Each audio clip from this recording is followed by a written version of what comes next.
Hello everyone, बेटा start कर रहे हैं एक बहुत इंपॉर्टेंट सेशन आपके लिए। नीट 2023 का एग्ज़ाम हो गया है। बच्चे वेट कर रहे हैं कि कब काउंसलिंग स्टार्ट होगी और उससे पहले उनके अंदर एक कन्फ्यूजन का माहौल है।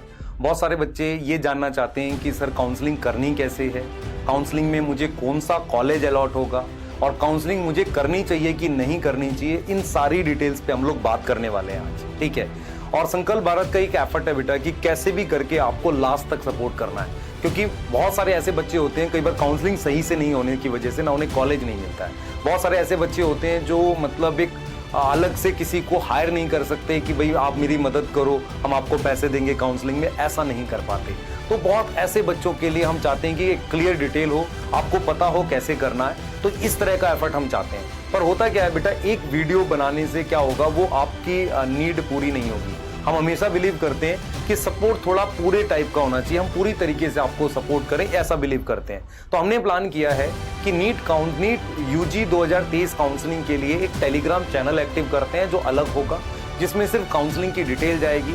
वो सारी पीडीएफ काउंसलिंग से रिलेटेड हमने कलेक्ट कर ली है, वो आपको वहाँ देंगे हम। साथ के साथ हम आपको अपडेट देते रहेंगे। तो जो भी बच्चे उस टेलीग्राम चैनल को ज्वाइन करेंगे उन्हें पता रहेगा कि कैसे चीजें जा रहे हैं, ठीक है। दूसरी चीज, हम उसमें आपको वैसे भी सपोर्ट करेंगे कि आप कोई क्वेरी डालते हैं, कोई क्वेश्चन डालते हैं और आप आंसर चाहते हैं, क्योंकि होता क्या है कि काउंसलिंग एक टेक्निकल प्रोसेस है। उसमें अगर आपकी क्वेरी सॉल्व नहीं हुई तो आप डाउट रह जाएगा ये ऐसे करना है कि ऐसे करना है। तो इस चीज को भी हमने देखा है। दूसरा, हमने गूगल फॉर्म भी आपको दिया, आइडिया लग जाएगा कि किस स्टेट के कितने बच्चे हैं और उसके अकॉर्डिंग हम आपको कुछ कॉलेज की प्रेडिक्शंस भी दे पाएंगे। क्लियर है। तो इसके एक छोटा सा एफर्ट है जो हो सकता है किसी बच्चे के लिए बहुत बड़ा हो, क्योंकि सिलेक्ट हो गए हो, जर्नी अभी आधी बाकी है बेटा, प्रॉपर काउंसलिंग करनी है। तो चलिए स्टार्ट करते हैं। सबसे पहले आपने नीट का एग्जाम दिया, आपके पास एक रैंक आ गई है, पर नीट का एग्जाम एनटीए ने कराया, उसके काम फिनिश हो गया। अब जो आगे का काम है वो काउंसलिंग का, वो आपको करना है। मतलब आपके पास एक गवर्नमेंट बॉडी है एमसीसी, आगे की काउंसलिंग वो कराएगी एमसीसी। एमसीसी क्या होती है? मेडिकल काउंसलिंग कमेटी है जो एमबीबीएस, बीडीएस, आपकी नर्सिंग की और साथ के साथ बीवीएससी की काउंसलिंग कराती है। अब पहला सवाल जो मैं आपके मन में आ सकता है कि सर बीएमएस की काउंसलिंग भी ये कराते हैं? नहीं, होता ये है कि जो एनटीए की रैंक होती है ना, वो एमसीसी की साइट पर और आयुष की साइट पर, दो अलग अलग वेबसाइट है, दोनों अलग अलग वेबसाइट पर अलग अलग काउंसलिंग होती है। बीएमएस की काउंसलिंग इस साइट पर होगी और एमसीसी की साइट पर आपकी एमबीबीएस की और बीडीएस और बाकी कोर्सेज की काउंसलिंग होगी। तो बीएमएस, बीयूएमएस, बीएचएमएस, बीएसएमएस, इनकी काउंसलिंग आपकी आयुष की वेबसाइट पे होगी। तो हम बेसिकली इस सेशन में बात करेंगे एमबीबीएस की काउंसलिंग की, और बीएमएस के लिए हम एक अलग से सेशन भी लाएंगे और वो भी सारी अपडेट्स हम अपने टेलीग्राम चैनल पर देते रहेंगे, ठीक है। अब यहां पर आ जाते हैं कि सबसे पहले आपको यह समझना पड़ेगा कि काउंसलिंग कराने के लिए होगा क्या, एग्जैक्टली क्या होगा। कुछ दिन के बाद इस एमसीसी की वेबसाइट पर mcc.nic.in पर एक लिंक आएगा, एक अपडेट आएगी जिसमें एक पीडीएफ होगी, जिसमें काउंसलिंग का पूरा शेड्यूल होगा। काउंसलिंग के हमारे पास 4 राउंड होते हैं, राउंड 1, राउंड 2, एक मॉपअप राउंड होता है और एक स्ट्रे वैकेंसी राउंड होता है। इन राउंड्स के थ्रू आपको कॉलेज अलॉट होने की संभावना, चांसेस बनते हैं। तो सबसे पहले आपको क्या होगा, जैसे ही वो पीडीएफ आएगी, वो पीडीएफ जैसे मान लो 10 तारीख को या आपको 1 जुलाई को आ गई, तो वो कहेंगे कि भाई 5 जुलाई से आपका रजिस्ट्रेशन चालू हो रहा है। वो रजिस्ट्रेशन राउंड 1 का हो रहा होगा। तो सबसे पहले आप ये जानना चाहेंगे कि उस पीडीएफ में क्या होगा। तो हम क्या करेंगे बेटा, नीट 2022 में जो पीडीएफ टेलीग्राम चैनल पे दे देंगे, आपको आइडिया लग जाएगा। तो सबसे पहले राउंड 1 की काउंसलिंग होगी और वो होगी ऑल इंडिया कोटा के कॉलेजेस के लिए। ऑल इंडिया कोटा का कॉलेजेस क्या होता है, मैं थोड़ा सा आपको आइडिया दे देता हूं। ऑल इंडिया कोटा क्या होता है, इसको जरा समझें। हमारे पास क्या है बेटा, बहुत सारे कॉलेजेस अलग अलग स्टेट में हैं। कुछ ऐसे कॉलेजेस हैं जिसकी 100% सीट जो होती है, 100% सीट होती है, वो पूरे इंडिया में कोई भी बच्चा जाकर ले सकता है अपनी कैटेगरी के अनुसार से। मतलब 100 सीट में मान लो 60 सीट जनरल के लिए है या 50 सीट जनरल के लिए, वो उसके हिसाब से ले सकता है। तो उसे हम कहते हैं ऑल इंडिया कोटा की सीट्स, ठीक है। 100 की 100% सीट जो है वो किसके लिए रिजर्व है, कोई भी बच्चा जाकर उन सीट्स पे अप्लाई कर सकता है। बाकी बचती हैं कुछ ऐसे कॉलेजेस जो एक स्टेट में है, स्टेट में तो सारे ही होते हैं, पर कुछ ऐसे कॉलेजेस होते हैं जिसमें 2 तरह की सीट्स होती हैं। 15% सीट वो होती हैं जो इंडिया में कोई भी बच्चा अप्लाई कर सकता है। 85% सीट्स वो अपने स्टेट के बच्चों के लिए रिजर्व होती है। इसका मतलब यह हुआ कि जब राउंड 1 की काउंसलिंग होगी तो आप किसके लिए अप्लाई करोगे? आप अप्लाई करने वाले हो उन कॉलेजेस में जिसमें 100 की 100% सीट, ध्यान से सुनेंगे, 100 की 100% सीट ऑल इंडिया कोटे में है, और 15% सीटों के लिए अप्लाई करोगे कौन से कॉलेजेस के लिए? स्टेट के कॉलेजेस जिनकी 15% सीट अब ऑल इंडिया कोटे में आ गई है। मैं थोड़ा सा इसको आपको समझा देता हूं कि जैसे हमारे पास क्या होता है, ये आप देख लो कि मान लो ये कॉलेजेस हैं, जैसे एम्स है, एएफएमसी है, बीएचयू है, जिपमर है, एएमयू है, और सेंट्रल यूनिवर्सिटी जैसे कि बीएचयू, इनके जो सीट्स हैं सारी की सारी ऑल इंडिया कोटे की हैं। लेकिन अगर आप देखोगे कि ये जो कॉलेज है इसकी 85% सीट जो है वो स्टेट कोटे में है, और जो 15% सीट है, 15% सीट है, वो सीट आ जाती है ऑल इंडिया कोटे में। तो जब आप राउंड 1 की काउंसलिंग कर रहे होगे तो आप इनके लिए अप्लाई कर रहे होगे, मतलब ऑल इंडिया कोटे के लिए आप क्या करोगे? अप्लाई करोगे। अब क्या होता है बेटा, राउंड 1 में कैसे रजिस्ट्रेशन होता है, किस तरीके से चीजें चलती हैं, थोड़ा सा मैं आपको आइडिया दे देता हूं। तो राउंड 1 की प्रॉपर डेट आ जाएगी, तो सबसे पहले आप क्या करोगे, देख लो, आप जो काउंसलिंग होगी कैसे कैसे होगी। 15% ऑल इंडिया कोटे के लिए, 15% ईएसआईसी, ये कॉलेजेस होते हैं बेटा हमारे पास, एम्प्लॉय के कॉलेजेस होते हैं, स्टेट इंश्योरेंस कमिटी करके, उनके 9 कॉलेज हैं टोटल, उनकी लगभग 900 सीट है, उनकी 15% सीट के लिए होगा। और डीयू और आईपीओ की भी 15% सीट्स हैं, उनके लिए होगा। हमारे पास क्या होता है बेटा, डीयू और आईपीयू है, उनके कुछ कॉलेजेस ऐसे जैसे वर्धमान और आरएमएल, उनकी सारी सीट जो हमारे पास ये एमसीसी के थ्रू होती हैं। बाकी तो ये आईपीयू कुछ ऐसे कॉलेजेस हैं जिनकी ये 85% सीट जो हैं उनकी ये खुद से कराता है काउंसलिंग। ये वाली बात हम अलग से भी डिस्कस करेंगे एक सेपरेट वीडियो में, जिसमें हम दिल्ली की काउंसलिंग डिस्कस करेंगे कि यार दिल्ली में कैसे चलने वाला है, उस पर करेंगे। पर अभी आप ये समझो कि राउंड 1 में आपको ऑल इंडिया कोटे के लिए जब आप अप्लाई करोगे तो 15% सीट स्टेट के कॉलेजेस की है, और 100% सीट कुछ ऐसे कॉलेजेस हैं जिसमें ऑल इंडिया कोटा ही पूरा तरीके से लगा हुआ है। अब स्टार्ट कैसे होगी काउंसलिंग, आप सुन लो ध्यान से। सबसे पहले राउंड 1 की काउंसलिंग होगी।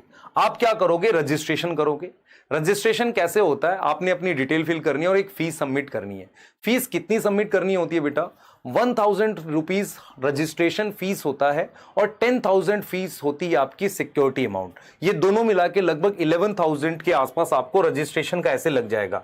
उसमें क्या होगा बेटा, आप ध्यान से समझें कि जो आपको पैसा लगेगा उसमें 100 ऐसे है जो 1000 ऐसे है जो नॉन रिफंडेबल, मतलब जो टोटल 11,000 रुपए लगेंगे उसमें से 1,000 रुपए 1000 रुपीज रिफंड नहीं होंगे, और जो बचे हुए 10,000 है वो रिफंडेबल है अगर आपको कॉलेज मिलता नहीं है, या कॉलेज मतलब आपने लिया ही नहीं है, आपने बिल्कुल ही मतलब उसको लिया ही नहीं, तो ये रिफंड हो जाता है आपको, है ना। ठीक है, तो ये रिफंडेबल अमाउंट है। अच्छा, इसमें क्या होता है, कुछ डीम यूनिवर्सिटीज होती हैं, है ना, प्राइवेट टाइप की यूनिवर्सिटीज होती है, डीम्ड कहते हैं उन्हें।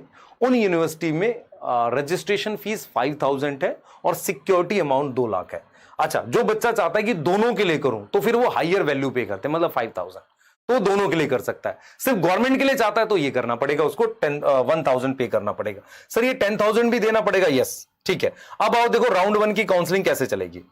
राउंड 1 में आपने रजिस्ट्रेशन कर लिया, उसके बाद आप करते हो चॉइस फिलिंग। चॉइस फिलिंग मतलब आप अपनी चॉइस के कॉलेजेस रैंक वाइज डालते हो, मुझे पहले ये चाहिए, ये चाहिए, ये चाहिए, ऐसे कितने भर सकते हो, मिनिमम 1, मैक्सिमम 200 तक भी जा सकते हो, कितने भी भर सकते हो, जितना नंबर उसमें पॉसिबल है, ठीक है, और भरना चाहिए ताकि ऑप्शंस में से आपको मिल सके। उसके बाद आप क्या करते हो, चॉइस को लॉक कर देते हो।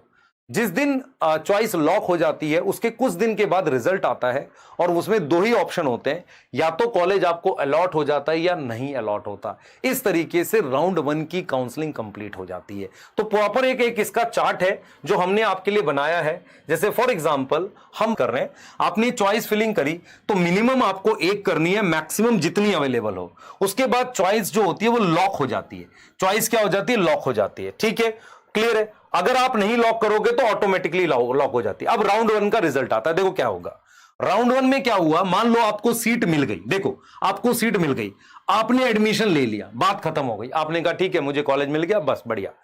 आपने क्या किया, सीट ले ली, मतलब आपने क्या किया, सीट ले ली, रिजर्व कर ली, है ना, और मतलब नेक्स्ट राउंड के लिए रिजर्व कर ली, और आपने ये कह दिया मैं अपग्रेड करूंगा। और तीसरा ऑप्शन क्या है कि आपको सीट मिली है पर आपको पता है कि यार अगले राउंड में मुझे बेटर मिल जाएगा, तो आपने क्या किया, एग्जिट कर दिया। आपने कुछ नहीं किया, ना आप सीट लेने गए, आपने क्या किया, एग्जिट कर लिया, सिंपल। तो इसका मतलब यह है कि अगर राउंड 1 में आपको सीट मिली तो 3 ऑप्शन है, एडमिशन ले लो, खत्म हो गई बात। आपने क्या किया, सीट रिजर्व कर ली और अपग्रेडेशन के लिए डाल दिया कि अगले राउंड में हो सकता है बेटर सीट मिल जाए। दूसरा ऑप्शन है, अगर आपको कोई सीट नहीं मिली तो अब आप राउंड 2 की काउंसलिंग करोगे। तो राउंड 2 की काउंसलिंग में कौन कौन जाएगा, ये पर्सन भी जा सकता है जिसको सीट मिली उसने ली नहीं, वो पर्सन भी जा सकता है जिसको सीट नहीं मिली, और जिसने रखा हुआ है कि मैं अपग्रेड करना चाहता हूं, ये लोग जाएंगे राउंड 2 में। अब राउंड 2 में क्या होगा, राउंड 2 में आपको दोबारा से रजिस्ट्रेशन भी कर सकते हो। फॉर एग्जांपल, एक बच्चा था जिसने राउंड 1 में रजिस्ट्रेशन ही नहीं किया, वो क्या कर सकता है, राउंड 1 में नया रजिस्ट्रेशन कर सकता है। ठीक है, क्लियर है, ये चीज समझ में आ रही है। तो सेम प्रोसेस से उसको रजिस्टर करना पड़ेगा। लेकिन अगर आपने राउंड 1 में रजिस्ट्रेशन किया है तो आपको रजिस्ट्रेशन की जरूरत नहीं है। ठीक है, अब क्या होगा, ये यहां पे कौन कौन बच्चे हैं जो गए नहीं थे सीट लेने और जिनको सीट मिली नहीं या जिसने अपग्रेड करने के लिए डाल रखा है।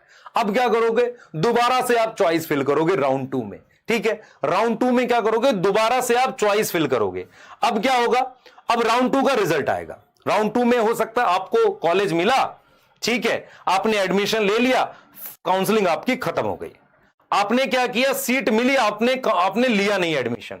ठीक है, और फिर एक ऑप्शन हो सकता है डिड नॉट गेट सीट, है ना, first round seat is reserve. तो आपने क्या किया था, एक ऐसा बच्चा था जिसने पहले राउंड में अपनी सीट रिजर्व कर ली थी। मान लो उसको एनएमएमसी मिल गया, कोई कॉलेज मिल गया, उसने कहा कि यार ठीक नहीं है, तो उसने सीट रिजर्व कर रखी थी अपनी।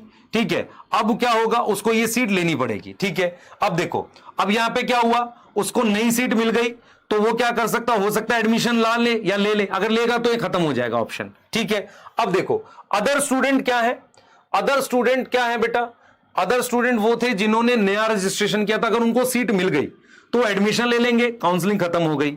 और अगर उन्होंने एडमिशन नहीं लिया राउंड 2 में सीट अलॉट होने पे, तो सिक्योरिटी फॉरफिट हो जाती है। मतलब राउंड 2 के अलॉटमेंट में अगर आप सीट लेते नहीं हो तो सिक्योरिटी आपकी रिफंड नहीं होती है। इसका मतलब इन्होंने जो रिजर्व की थी, इनको राउंड 1 की सीट या 2 की सीट कोई ना कोई आपको यहां पर, मान लो सीट नहीं मिली तो भी आपको वो सीट आपके पास है, रिजर्व करी थी, अपग्रेड नहीं हुई, आपको लेनी पड़ेगी, नहीं तो आपकी सिक्योरिटी आपकी फॉरफिट हो जाएगी। अब अदर स्टूडेंट में क्या है, एक वो जिसको ने फ्रेश रजिस्ट्रेशन किया मान लो, या जिसको नहीं मिली थी उसको सीट मिल गई, उसने एडमिशन ले लिया, नहीं लिया तो उसकी भी सिक्योरिटी गई। और ऐसा भी हो सकता है एक ऐसा बच्चा जिसको राउंड 1 और राउंड 2 दोनों में सीट नहीं मिली, अब क्या करेगा, वो जाएगा मोप अप राउंड के लिए, तीसरा राउंड है। अब मैं आपको एक चीज बताता हूं, राउंड 1 में जनरली ऑल इंडिया कोटे की सीट्स होती हैं, इसके पैरेलल में स्टेट काउंसलिंग अलग से स्टार्ट हो जाती है। स्टेट काउंसलिंग जो होती है वो कौन सी सीट्स के लिए होती है, उस 85% के लिए, और वो सारे स्टेट्स में अलग अलग होती है। दिल्ली में थोड़ा सा अलग रहता है, पर सारे स्टेट्स में वो अलग अलग तरीके से होती है, मतलब अलग अलग उनकी वो निकलेगी वेबसाइट्स पे स्टेट वाइज, तो वहां से उनको करना पड़ता है अपने स्टेट में। जैसे मान लो कोई यूपी का है तो उनको उनके स्टेट की काउंसलिंग के अकॉर्डिंग जाना पड़ेगा। ये समझ में आ गया। अब ये मॉपअप में जाएगा। अब देखो मॉपअप क्या होता है, देखो मॉपअप में क्या होगा, आप राउंड 1 में भी रजिस्टर कर सकते हो फ्रेश, राउंड 2 में भी कर सकते हो और मॉपअप में भी कर सकते हो। जिन्होंने राउंड 1 में किया है उसको राउंड 2 और मॉपअप में जरूरत नहीं है, जिसने राउंड 2 में किया उसको मॉपअप में नहीं जरूरत है। तो मॉपअप में आप फ्रेश रजिस्ट्रेशन भी कर सकते हो। ठीक है, क्लियर है। अब फ्रेश रजिस्ट्रेशन कौन करेगा, जिसने राउंड 1 में और राउंड 2 के बाद जिसको सीट मिल गई थी और वो ली नहीं थी, तो उसका तो वो फीस पूरा खराब हो गया, तो दोबारा से रजिस्ट्रेशन कर सकता है। ठीक है, और वो बच्चा कर सकता है जिसने राउंड 1 और 2 में नहीं किया था। नो रजिस्ट्रेशन किसके लिए, जिसको सीट ही नहीं मिली थी। ठीक है, अब क्या होगा, अब क्या होगा बेटा, फिर से हमारे पास नई चॉइस फिलिंग होगी। तो मॉपअप में क्या होगा, अब फिर से आपकी क्या होगी, नई चॉइस फिलिंग होती है। अब मॉपअप में क्या ऑप्शन आते हैं, पहला भाई आपने फ्रेश रजिस्ट्रेशन किया है, राउंड 1 राउंड 2 में आपको सीट मिली थी, ली नहीं, आपने फ्रेश रजिस्ट्रेशन किया, ठीक है, या आपको राउंड 1 और 2 में मिली ही नहीं, तो हो सकता है इस राउंड में आपको सीट मिल जाए, आप एडमिशन ले लो, खत्म। आपने एडमिशन ही नहीं लिया, पर मॉपअप में फिर आपका ये सिक्योरिटी आपका फिनिश हो जाएगा, ठीक है, और आपको स्ट्रे वैकेंसी में नहीं जाने देंगे। आप जा सकते हो तो सिर्फ स्टेट काउंसलिंग में अपना कर सकते हो। इसका मतलब यहां पर फिर आपकी काउंसलिंग फिनिश हो गई मोपअप के बाद। स्ट्रे में वही जा सकते हैं जिनको 1, 2 और 3 में कहीं पर भी कोई सीट नहीं मिली। तो अगर जिनको सीट नहीं मिली, अब वो स्ट्रे वैकेंसी वाले में, स्ट्रे वैकेंसी क्या होता है, कुछ एक सीट्स अचानक से खाली होती हैं, वो चली जाती हैं स्ट्रे वैकेंसी में, वहां पर जा सकते हैं। अब स्ट्रे वैकेंसी के लिए कोई फ्रेश रजिस्ट्रेशन नहीं होगा। ऐसा नहीं हो सकता है कि आपने 1, 2 और मोपअप में रजिस्ट्रेशन नहीं किया आप स्ट्रे में कर सकते हो। इसका मतलब आपने 1, 2 या मोपअप में कहीं रजिस्ट्रेशन किया होना चाहिए और साथ के साथ आपको कॉलेज अलॉट नहीं हुआ होना चाहिए। तो कौन कौन मोपअप में नहीं जा सकते? पहला, जिन्होंने वो joint allotted seat in round 1 और राउंड 2, राउंड 1 या 2 में से जिन्होंने कॉलेज ले लिया वो नहीं जा सकते। ज्वाइंट सीट इन मोपअप राउंड, मतलब क्या हुआ, उन्होंने मोपअप में ले ली सीट, वो भी नहीं जा सकते। Allotted seat in mop-up and not reported, मतलब मोपअप में मिली थी, नहीं गए, छोड़ दिया कि मैं स्ट्रे में जाऊंगा, वो भी नहीं जा सकते स्ट्रे में। और नॉट रजिस्टर्ड इन राउंड 1, 2 और मोपअप में, जिन्होंने रजिस्टर ही नहीं किया किसी भी इसमें। तो इसका मतलब ये हो गया कि मोपअप में जनरली राउंड 1, 2 और स्ट्रे में 1, 2 और मोपअप तीनों में से जिन्होंने मतलब जिनको कॉलेज नहीं मिला वो आपका मतलब यहां जा सकते हैं स्ट्रे राउंड में। अब आपको एक चीज समझनी पड़ेगी, ये काउंसलिंग प्रॉपर चलती है, इसके अलावा स्टेट की कुछ काउंसलिंग चलती है। मान लो तमिलनाडु की अपनी एक काउंसलिंग चल रही है, तो उसमें स्टेट के हिसाब से आपको कॉलेज मिलता है। क्लियर है? यहां पर मैं 2-3 बातें बोलना चाहूंगा। दिल्ली की जो काउंसलिंग होती है उनकी स्टेट काउंसलिंग सेपरेट नहीं होती, इसी में इंक्लूड करके स्टेट काउंसलिंग वो लोग करा देते हैं। ये चीज क्लियर है? ये चीज समझ में आ रही है? तो एक छोटे से सेशन के थ्रू हमने ट्राई किया है कि आपको काउंसलिंग के लिए गाइड करना, पर मैं फिर बोल रहा हूं, इस वीडियो के साथ आपके मन में बहुत सारे सवाल रह जाएंगे। ठीक है, वो सवाल में सबसे पहला ये जो हमने सॉर्ट आउट कर लिया कि काउंसलिंग एमसीसी पर होगी, हम आपको पूरी हेल्प करने वाले हैं। एक सीक्वेंस बता दिया आपको कैसे फॉलो करना है।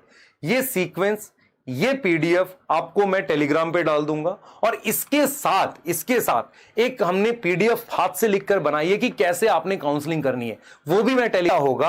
आपको प्रॉपर पता चल जाएगा कि संकल्प भारत आपको किस तरीके से हेल्प कर रहा है, और आपको अपने कॉलेज अलॉटमेंट में हेल्प होगी। दूसरी चीज हम लोग क्या करेंगे, अलग अलग स्टेट से जो इंपॉर्टेंट पीडीएफ्स हैं वो भी लाकर आपको वहां डाल देंगे, आप अपनी मर्जी से उसको देख सकते हैं। क्लियर है? और बेटा अपना एफर्ट्स इतना है कि आपको किस तरीके से सपोर्ट करना है। अब आप देख लीजिए कि आप में से, अब ये काउंसलिंग का प्रोसेस हमने बता दिया।